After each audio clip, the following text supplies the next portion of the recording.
Hello, আমি মেঘ আর আপনারা রয়েছেন মেঘের দেশে। আজ আমি আপনাদের নিয়ে যাচ্ছি গরুমারা ফরেস্টের মর্নিং সাফারিতে। সাফারির গেটে যাবতীয় ভেরিফিকেশন অ্যান্ড ডকুমেন্টেশনের পরে আমাদের সাফারি শুরু হলো। এই সুন্দর চা বাগানের মধ্যে দিয়ে আমরা ঢুকে পড়ছি গরুমারা ফরেস্টের ভিতরে।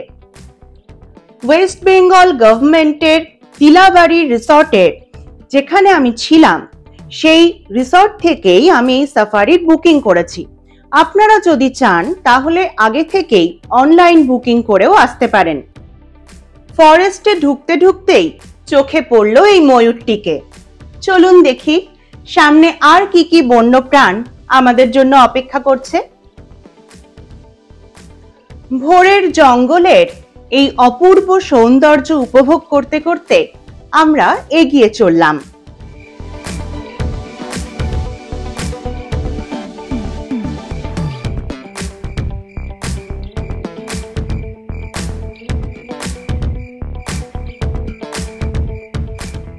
গরুমারা জঙ্গলে বন্যপ্রাণীর সংখ্যা খুব একটা বেশি নয়, তাই যদি আপনি শুধুমাত্র বন্যপ্রাণী দেখার আশায় এই জঙ্গলের সাফারিতে আসেন তাহলে হয়তো একটু হতাশ হতে পারেন।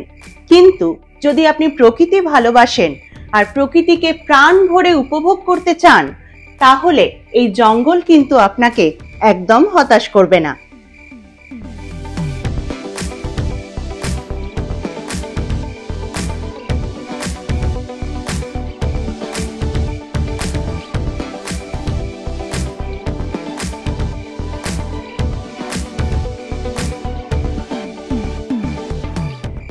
মর্নিং সাফারিতে এলে ভোরবেলা এই জঙ্গলের রাস্তা ধরে এগোতে কিন্তু বেশ ভালো লাগবে।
জঙ্গলের এই গাছগুলো বহু পুরনো।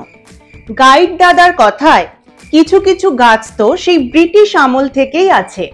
আর এই গাছেদের গায়ে যদি একটু লক্ষ্য করেন তাহলে দেখতে পাবেন অসংখ্য অর্কিড হয়ে আছে।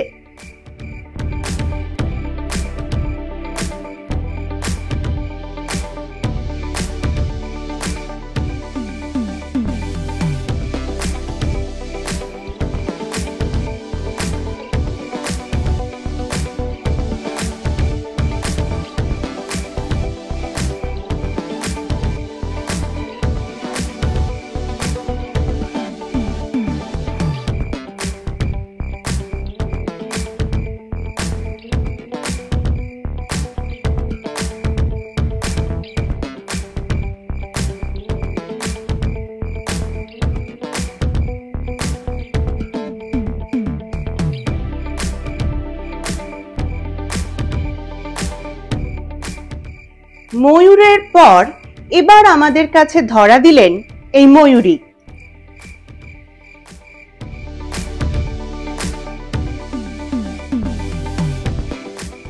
আমরা এখন চলেছি যাত্রা প্রসাদ ওয়াচ টাওয়ারের দিকে, আর যেতে যেতে রাস্তায় পড়বে ধূপঝোড়া এলিফ্যান্ট ক্যাম্প।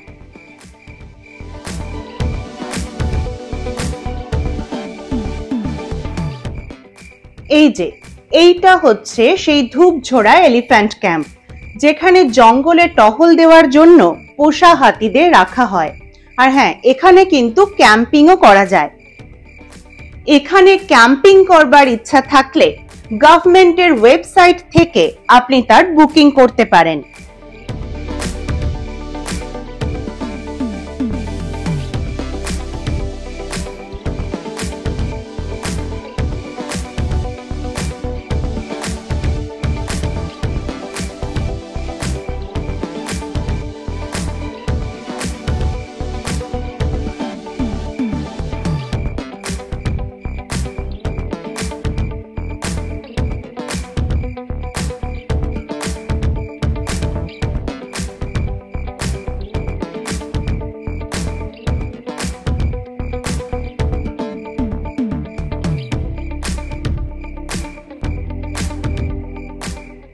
আমরা যত এগোচ্ছি জঙ্গল একটু একটু করে গভীর হচ্ছে।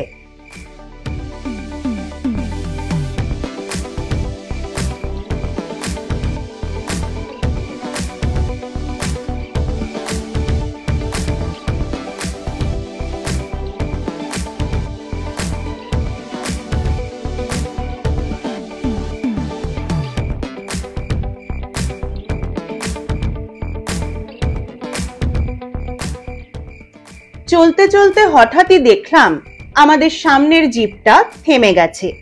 কি হলো? তাহলে কি কোনো বন্য প্রাণীর দেখা পাওয়া গেল? চলুন দেখে নেওয়া যাক।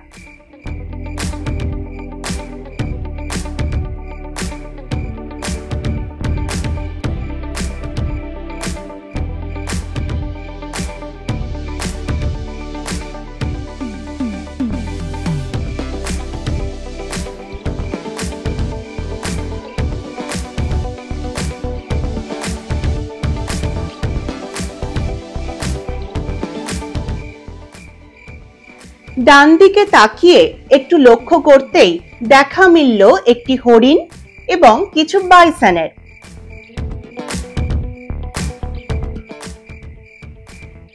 এইটা হচ্ছে যাত্রা প্রসাদ ওয়াচ টাওয়ার, আমাদের প্রথম গন্তব্য।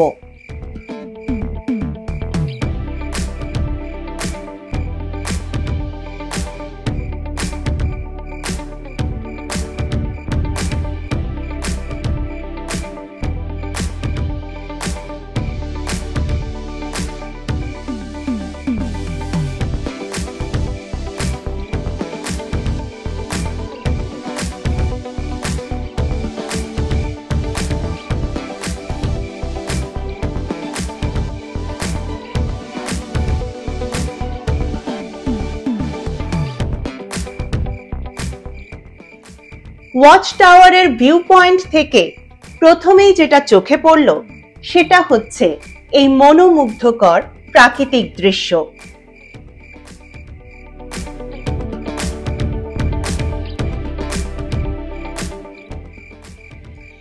তারপর বাইনোকুলার দিয়ে দেখতেই কিছুটা দূরে একটি বাইসনের দলকে দেখা গেল। যদিও আর বিশেষ কোনো জন্তু জানোয়ারের দেখা এখানে পেলাম না, এমনকি এই সল্ট পিটেও না। এবারে আমরা চললাম দ্বিতীয় ওয়াচ টাওয়ারের উদ্দেশ্যে।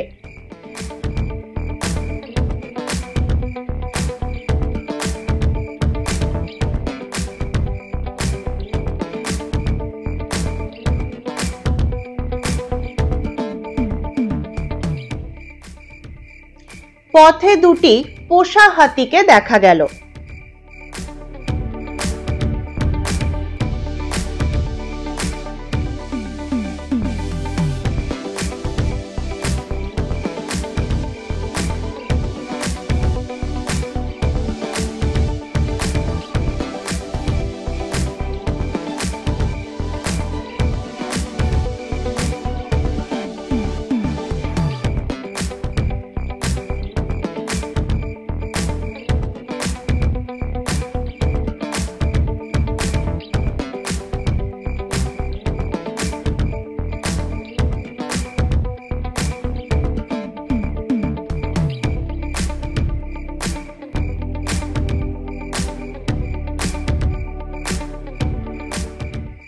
এখন আমরা এসে গেছি দ্বিতীয় ওয়াচ টাওয়ারটির কাছে।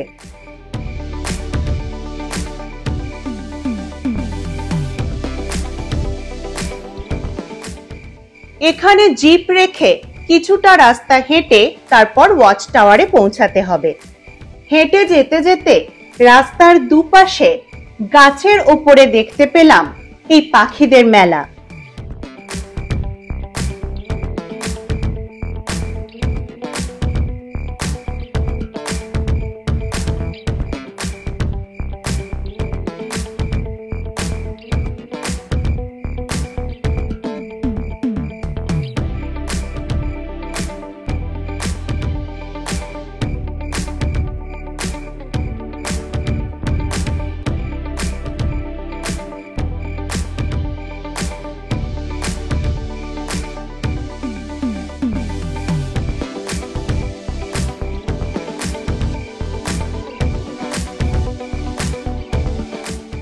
ওই যে দূরে দেখা যাচ্ছে ওয়াচ টাওয়ারটি। এখানে রয়েছে দুটি সল্ট পিট। ওয়াচ টাওয়ারে পৌঁছানোর সাথে সাথেই দেখতে পেলাম এই হর্নবিলটিকে। এখানে দেখা যাচ্ছে দূর দিয়ে চলেছে দুটি পোষা হাতি। কয়েক মুহূর্তের জন্য অবশ্য একটি রাইনোরও দেখা পেলাম, যদিও ছবি তোলার আগেই তিনি পালিয়ে গেলেন। এইটা হচ্ছে এই এরিয়ার ফরেস্ট বাংলো। ফেরার সময় এই অদ্ভুত সুন্দর হলুদ ছত্রাকটিকে দেখলাম, যেটা এর আগে আমি কখনো দেখিনি। ফেরার রাস্তার দুধারে গাছে গাছে ফুটে থাকা এই বন্য অর্কিড মন ভরিয়ে দিল।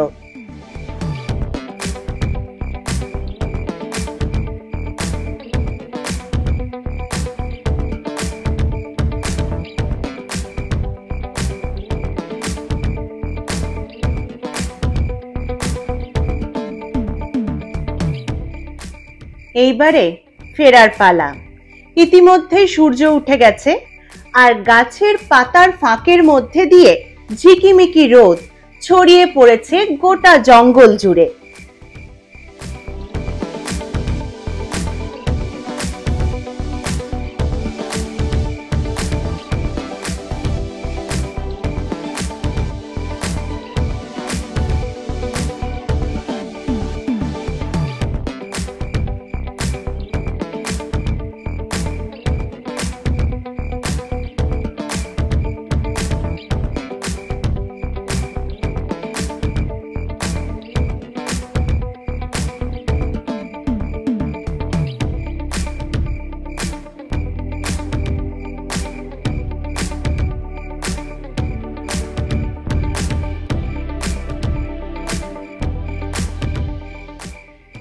এই আলো ছায়ার খেলা দেখতে দেখতেই আস্তে আস্তে আমরা ফিরে চললাম।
আমাদের সাফারি শেষের পথে।